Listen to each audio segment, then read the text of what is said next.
আজকে আমরা খুব কাজের একটা ইংরেজি শব্দ শিখব। তো কি কি থাকছে? প্রথমে এর মানে জানব, তারপর একটা গল্প শুনব আর দেখব এটা কোথায় কাজে লাগে। শব্দটা হলো জুডিশিয়াস, মানে হলো খুব ভেবে চিনতে বা বুদ্ধি করে কোনো সিদ্ধান্ত নেওয়া। আচ্ছা, শব্দটা সহজে বোঝার জন্য চলেন একটা ছোট্ট গল্প শুনি। এই ছেলেটার নাম রহিম। ওর সামনেই পরীক্ষা, হাতে আছে মাত্র একদিন। কিন্তু ওর বন্ধুরা ওকে খেলতে ডাকল। এখন সে কি করবে? পড়বে নাকি খেলতে যাবে?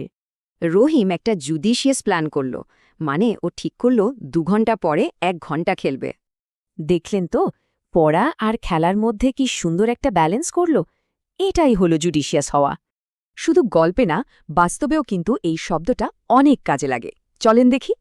যেমন ধরুন, নেতা, ব্যবসায়ী বা বিচারক, সবারই কিন্তু জুডিশিয়াস হওয়াটা খুব জরুরি।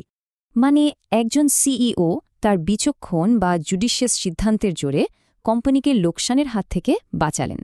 ঠিক তেমনি একটা বুদ্ধিদীপ্ত বা জুডিশিয়াস বিনিয়োগ একটা ব্যবসাকে দীর্ঘমেয়াদে সফল করতে পারে। অনেকেই এই শব্দটার সাথে আরেকটা শব্দের মিল খুঁজে গুলিয়ে ফেলে। চলুন কনফিউশনটা দূর করি। জুডিশিয়াস মানে হলো বিচক্ষণ বা জ্ঞানী, আর জুডিশিয়াল শব্দটা আসে আইন আদালত থেকে। এই বাক্যে জুডিশিয়াস মানে বিচারক খুব ভেবেচিন্তে বিজ্ঞের মতো একটা রায় দিয়েছেন। আর এখানে জুডিশিয়াল সিস্টেম মানে হল দেশের পুরো বিচার ব্যবস্থা, মানে আইন আদালত। তো আমরা নিজেরা কিভাবে জুডিশিয়াস হতে পারি? ব্যাপারটা কিন্তু খুবই সহজ।